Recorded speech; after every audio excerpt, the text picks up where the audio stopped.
இன்றைக்கு 25வது பொன்மயிர்கண்ணி பதிகம். இதில் பாருங்கள், ஒரு நாயன்மார் வராரு.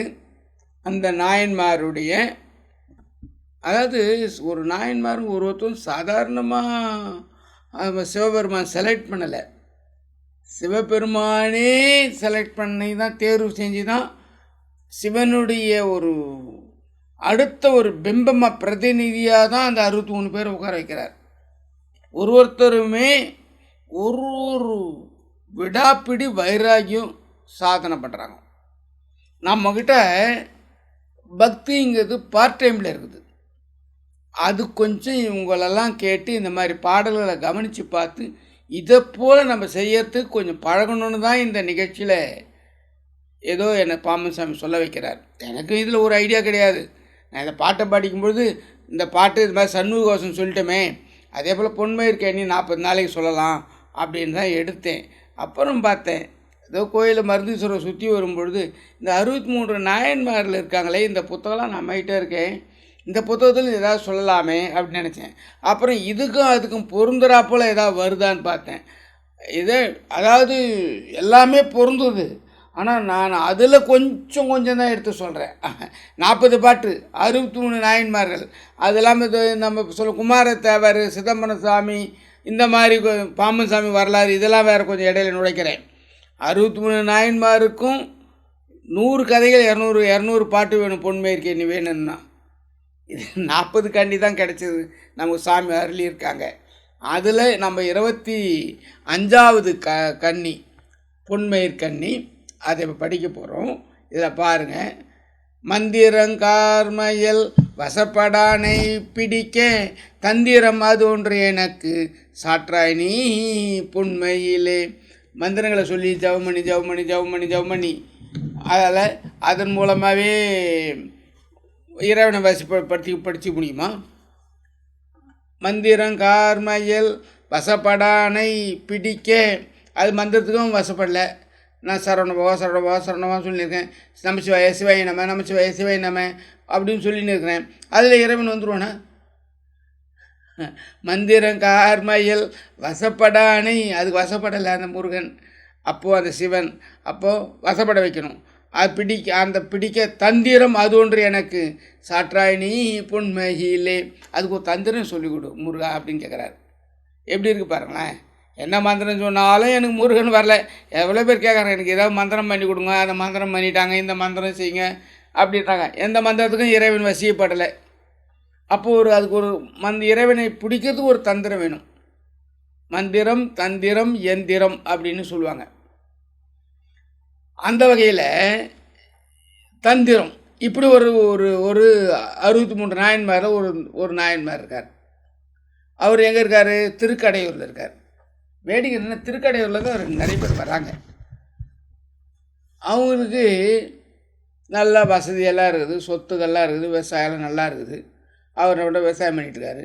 சரி, நம்ம ஊரில் ஒரு கோயிலுக்கு அந்த காலத்துலலாம் இந்த கோயில் யாத்திரை, தல யாத்திரை ஜனங்க வர்றதெல்லாம் ரொம்ப குறைவு. அது ஊர்க்காரங்க தான் கோயிலை ராஜா கட்டிடுறாங்க. அந்தந்த ஊர்க்காரங்க தான் அந்தந்த ஊரில் போய் விளக்கேற்றணும், சாமி கும்பிடணும், எல்லாமே பண்ணிக்கிட்டு வரணும். கரண்ட்டு கிடையாது. கோயிலும் ஒரு 7-8 மணி மேலே திறந்து வைக்கிறதுக்கு வாட்டம் இருக்காது. அதில் ஜனங்களும் வர மாட்டாங்க. வெளியூர்காரங்களும் வந்து தங்கிறதுக்கு வாட்டம் இல்லை. அந்த ஊர்க்காரன் உள்ளே போய் சாமி கும்பிட்டு வந்தால் தான் உண்டு. அவனே உள்ளே கும்பிட்டு வர்றதுக்கு பயமாக இருக்கும் சில கோயில்கள். இன்றைக்கும் அந்த மாதிரி கோயில்கள் இருக்குது. இப்போ நான் போனேன், ஒரு ஊரில் பார்த்துட்டு வந்தேன். அது பிரதோஷத்து அன்றைக்கி மட்டும்தான் திறப்பாங்களாம். எப்போ ஐயர் வருவார், எப்போ பூஜை பண்ணுவார், எப்போ போவார்னு தெரியாது. அது பிரதோஷத்துலேயும் சாயந்தரம் 4 to 6க்குள்ளே நீங்கள் வரணும், அப்போ தான் அந்த கோயில் திறந்துருக்கோன்னு சொன்னாங்க. அந்த மாதிரி ஒரு கோயில் பாம்பன் சாமி எங்கேயோ இருந்து எழுதுகிறா, ராமேஸ்வரத்துலேருந்து. ஆனால் அந்த மாதிரி ஒரு கோயில் இங்கே இருக்குது சென்னையில். சரிங்களா? அதெல்லாம் வந்து அது வேடிக்கையாக இருக்கும். இந்த கோயிலுக்காக சாமி எழுதிட்டாரேன்னு அந்த கோயிலை பார்க்க போனேன். ஆனால் அந்த கோயில் அன்னைக்கு மூடி தான் இருந்தது. அதையும் ஃபோட்டோ எடுத்துன்னு வந்தேன். அப்புறம் விசாரிச்சுட்டு வந்தேன். எதுவுமே தகவல்கள் கூட சரியாக கொடுக்க மாட்டாங்க. இவர் தான் பொறுப்பாளர், அந்த ஊர் தான் இவர் தான் பொறுப்பாளர், இவர் தான் இது சொல்லுவார், எதுக்குமே உங்களுக்கு வழி இல்லாமல் இருக்குது. ஊரும் அமைதியாக இருக்குது, கோயிலும் அமைதியாக இருக்குது. இன்றைக்கி. அப்போது அன்றைக்கு எப்படி இருந்திருக்கும் பாருங்களேன். இதெல்லாம் 6ஆம் நூற்றாண்டு சம்பவங்கள், 8ஆம் நூற்றாண்டு சம்பவங்கள்.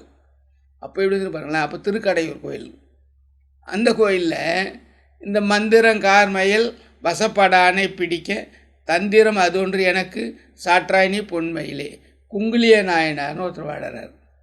அவர் பேர் என்னன்னு தெரியாது, ஆனால் அவர் பேர் 63 நாயன்மார்களில் அவர் ஒரு நாயன்மார். இறைவன் அவரை ஒரு நாயன்மார் ஆக்குறாரு. அவர் இறைவன் நாயன்மார் ஆக்கினாருன்னு யார் எழுதுகிறாரு? சிவபெருமானிட்டு தான் அந்த சுந்தரர் எழுதி வைக்கிறாரு. சுந்தரர் எழுதினதை அடுத்த 2வது எழுதி 3வது சேக்கரை எழுதுகிறார். அப்படின்னா அவங்களெல்லாம் எப்படி சுந்தரர் கண்டுபிடிச்சிருக்காரு, எப்படி இவங்க பேரெல்லாம் எழுதுகிறாரு, எப்படி இவங்கெல்லாம் 63 பேரில் வராங்க அப்படி மாதிரி. தந்திரம், மந்திரம் இல்லைங்க, தந்திரம் பாருங்கள். அவர் ஒன்றும் ஒரு மந்திர ஜபம் பண்ணலை, தந்திரம். அங்கே என்ன தந்திரம் பண்ணிக்காரு? டெய்லி அவர்கிட்ட நிலம் விவசாயம் பண்ணி வர்ற நிலத்துலேருந்து வருமானத்துலேருந்து குங்குளியம் வாங்கி கோயில் ஃபுல்லாக சாம்பிராணி போட்டுன்னு இருப்பார். பெருச்சாலிலாம் இருக்கும், துங்கின்னு இருக்கும். அதனால் கோயில் ஃபுல்லாக சாம்பிராணி போட்டு அந்த நாத்தம் இல்லாமல் வாசனையாக வச்சுக்கணும் அப்படின்னு அவருடைய ஒரு மனம் தோணுச்சு. அவர் உள்ளத்தில் இருக்க முருகன் அதை செய்ய சொல்லிடுது. அவர் தினமும் குங்குளியம்ன்றதை எடுத்து போட்டு சாம்பிராணி புகை, டெய்லி அந்த குங்குளிய சாம்பிராணி புகையை போட்டுறது தான் ஒரு வேலை, வேறு ஒன்றும் கிடையாது. தூவம் போட்டுனே இருப்பார். அந்த ஒரு கோயில் தான், ஒரு கோயில் வழிபாடு. சாமி சொல்லுவார், ஒரு தெய்வ வழிபாடு, ஒரு குரு வழிபாடு உனக்கு மோட்சத்தை தரும்னு பாமன் சாமி சொல்லுவார். பல தெய்வ வழிபாடு பலன் தராதுன்னுவார். ஒவ்வொருத்தரும் இந்த கோயிலுக்கு போகலாமா, அந்த கோயிலுக்கு போகலாமா, அந்த சாமி கும்பிடலாமா, இது இங்கே கிடைக்குமா, இது மனத்தில் வரக்கூடிய விஷயங்கள். ஆனால் உள்ளத்தில் ஆன்மாவில் உள்ளே இருக்கக்கூடிய சித்தத்தில் அமைக்கக்கூடிய இதெல்லாம் ஒரு தெய்வ வழிபாடு, ஒரு கோயில் வழிபாடு. இந்த 63 நாயன்மாரில் எடுத்திங்கன்னாக்க ஒரு தெய்வம் ஒரு கோயில் அப்படி தான் போயிட்டு இருப்பாங்க, நிறைய இருக்கும். இவர் திருக்கடையூர் கோயில் ஒன்றே எடுத்துக்கிட்டார். அந்த கோயிலில் டெய்லி இவர் எந்த வேலை இருந்தாலும், யார் வீட்டில் கல்யாணமா, யார் வீட்டில் நிகழ்ச்சியா, அதெல்லாம் ஊருக்குள்ளே தான் நடக்கும், அங்கெல்லாம் வீட்டில் நடக்காது. எதுவாக இருந்தாலும் இவர் சாயந்தரம் ஆனால் இந்த குங்குளி தீபம் போடுறது. இது ஒரு பெரிய சிவத்தொண்டாக எடுத்து செய்கிறார். இதுதான் நம்மளால் முடிஞ்சது என்னவோ அதை செய்யணும். அவர் நிலம் விவசாயம் பண்ணியிருந்தார். சாயந்தரம் ஆச்சுனாக்கா டைம் கிடைக்கும், அப்போ குங்குளி தீபம் போடுவார், கோயில் ஃபுல்லாக போடுவார், வாசனையாக வச்சுக்குவார். கோயில் பார்த்தா வாசனையாக இருக்கும். அப்போது அந்த இறைவன் அந்த வாசனையை விரும்புகிறார். அது நம்ம செய்ய தெரியல, அதில் இருக்கிறார், அந்த நறுமணத்தில் இறைவன் இருக்கிறார். அதனால் அதை பண்ணியிருக்கார். அவருக்கு அந்த இன்ட்யூஷன் வேலை செஞ்சுருக்குது. அப்படி போட்டுகிட்டே வரும் பொழுது அவருடைய ஒரு சமயங்களில் விவசாயம் போய்த்திடும். இப்போ இந்த மாதிரி மழை புயல் ஏதோ ஒன்று வறட்சி தண்ணி திறந்து விடல, ஆற்றுல தண்ணி வரல, காவிரி ஆற்றுல ஏதோ ஒரு சூழ்நிலை வரும் பொழுது, அப்போல்லாம் இந்த டேம்லாம் கிடையாது, கல்லணை ஒன்று தான் இருக்கும். அதுக்கு முன்னாடி காலம் தான் நினைக்கிறேன் இது. அதனால் கரிகாலன் கல்லணை தான் ஒன்று கட்டியிருக்கார். இவர் இங்கே தான் இருக்கார். அப்போது இந்த தண்ணி ஏதோ ஒரு இதில் விவசாயம் இல்லை. அப்போ நிலங்களெல்லாம் கொஞ்சம் கொஞ்சமாக விற்கிறாரு, யாரோ வாங்குறாங்க, ஏதோ அதில் குங்குளியம் போடுவார். எதை விற்றாலும் எதை பண்ணாலும் அதுலேருந்து ஒரு காசு எடுத்து இறைவனுக்கு குங்குளியம் போடுறது. அவ்வளோதான் அவருடைய இது. குங்குளியம் போடணும் சாமிக்கு, அதுதான் அவருடைய வாழ்க்கை அப்படின்றத அவர் நிர்ணயம் பண்ணிக்கிட்டார். அது டெய்லி போட்டுன்னு வர்றாரு. கொஞ்சமாக போய் எல்லா சொத்தும் காலி ஆகிடுச்சு.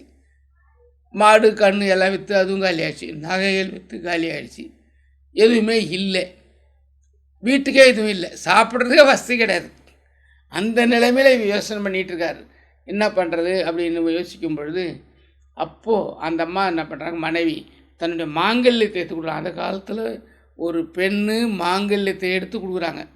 இந்த தங்கம் இந்த விற்று சாப்பாட்டுக்கு வீட்டுக்கு தேவையான மளிகை சாமான்லாம் வாங்கிடுவாங்க சொல்லி மாங்கல்யத்தை கொடுத்தாங்க.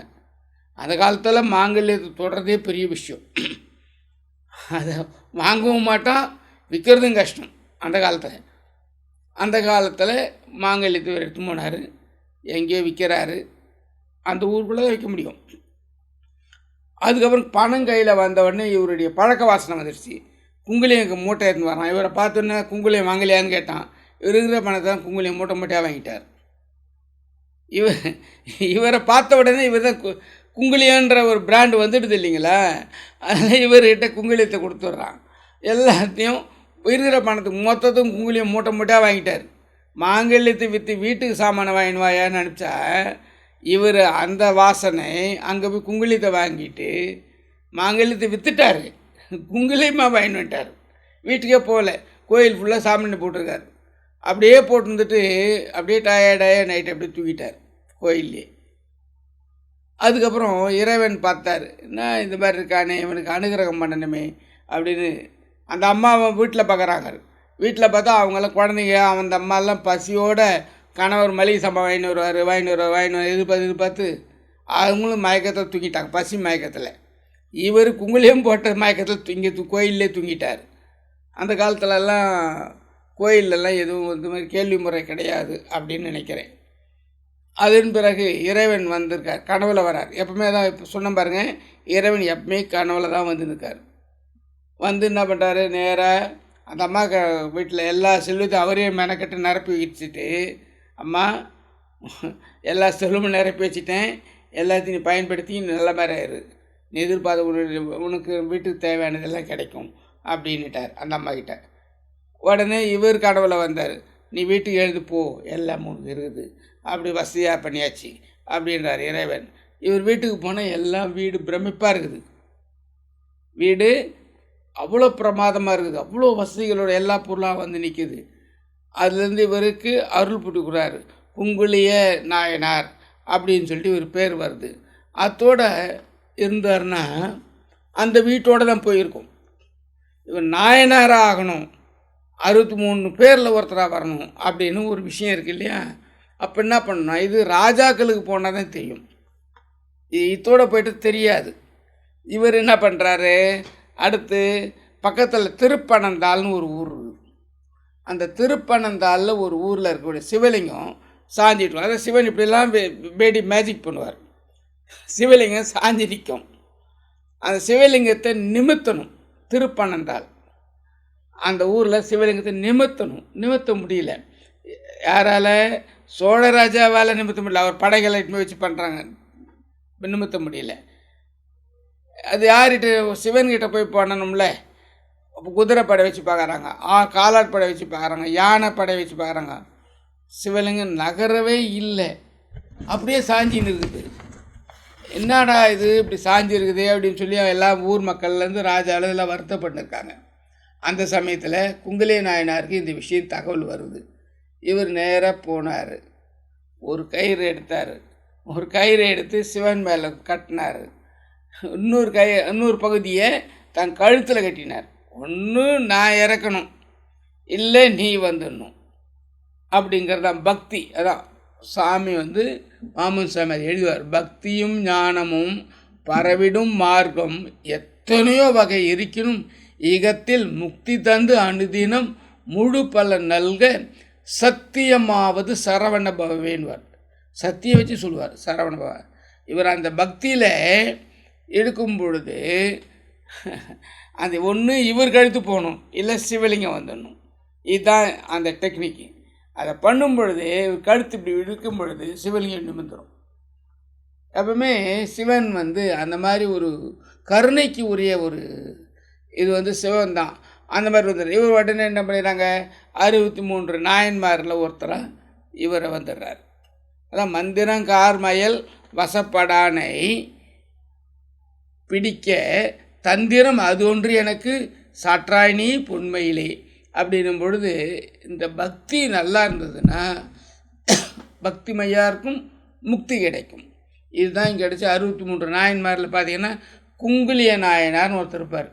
நீங்கள் போய் இந்த பேரெல்லாம் பாருங்கள், இப்படிலாம் ஒரு நாயன்மார் இருந்திருக்கிறாங்க, எவ்வளோ வைராகியமாக பக்தியாக வாழ்ந்துருக்காங்க அப்படின்னும் பொழுது இந்த வரலாறு திருப்பி 2-3 தினம் கேளுங்க.